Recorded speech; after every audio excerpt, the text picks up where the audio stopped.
Good day, I'm Stacey Ann Smith, and this is your JIS News for Tuesday, December 3. The Foreign Affairs Ministers of Jamaica and Trinidad and Tobago have engaged in 2 days of bilateral consultations to address trade and travel concerns between citizens of both countries. Trinidad's Foreign Affairs Minister Winston Ducaran is in the island for the meetings on the invitation of Minister A.J. Nicholson. The two ministers led a working lunch with members of the Jamaican private sector Monday, in which the trade deficit and energy subsidies in Trinidad came up as major concerns. But in a joint press conference before the start of bilateral talks, Senator Nicholson said free movement and hassle-free travel was the single most important issue affecting Jamaicans' perceptions of Trinidad and the benefits of CARICOM. It has affected confidence in our regional integration movement. It has diminished goodwill on the part of many Jamaicans at home and in the diaspora towards Trinidad and Tobago. It has threatened to change patterns of consumption in Jamaica. Senator Nicholson said the foundation was being laid for a collaborative approach that would redound to the mutual benefit of both countries.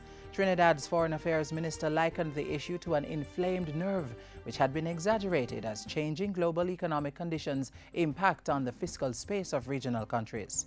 That nerve links between the supermarkets in Jamaica to the immigration authorities in Piaco.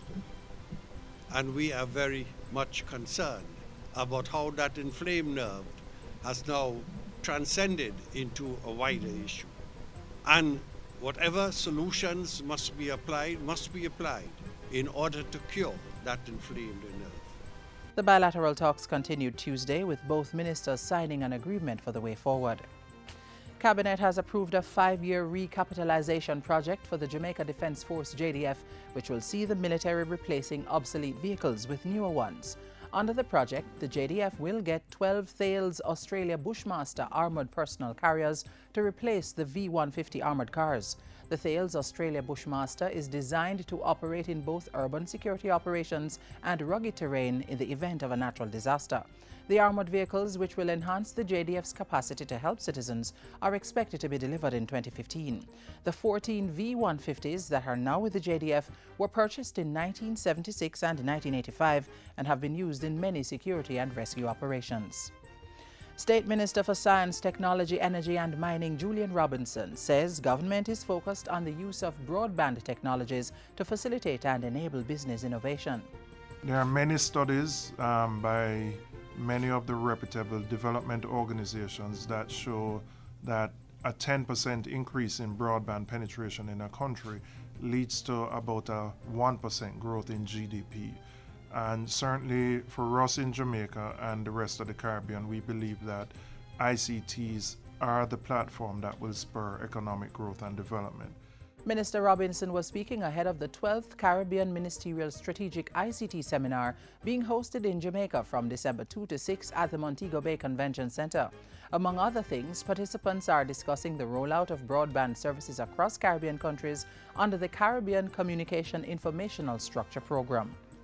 The faculty and 50-plus student body at the Reliance Basic School in Brayton, St. Catherine now have a new and improved facility.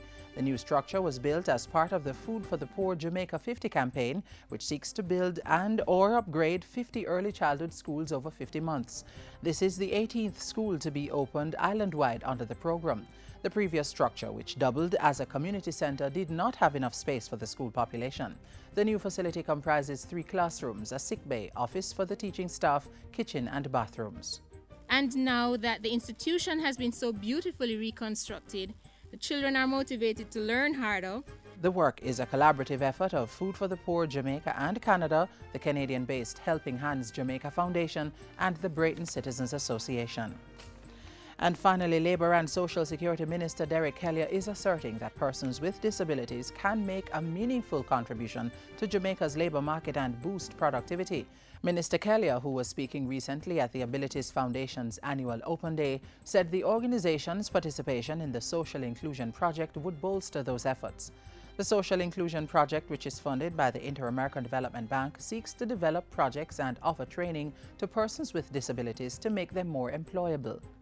With the success of our participation in this project, the society will see disabled young people under the auspices of the foundation, making that great stride from being trainees to being active and productive members of the national workforce.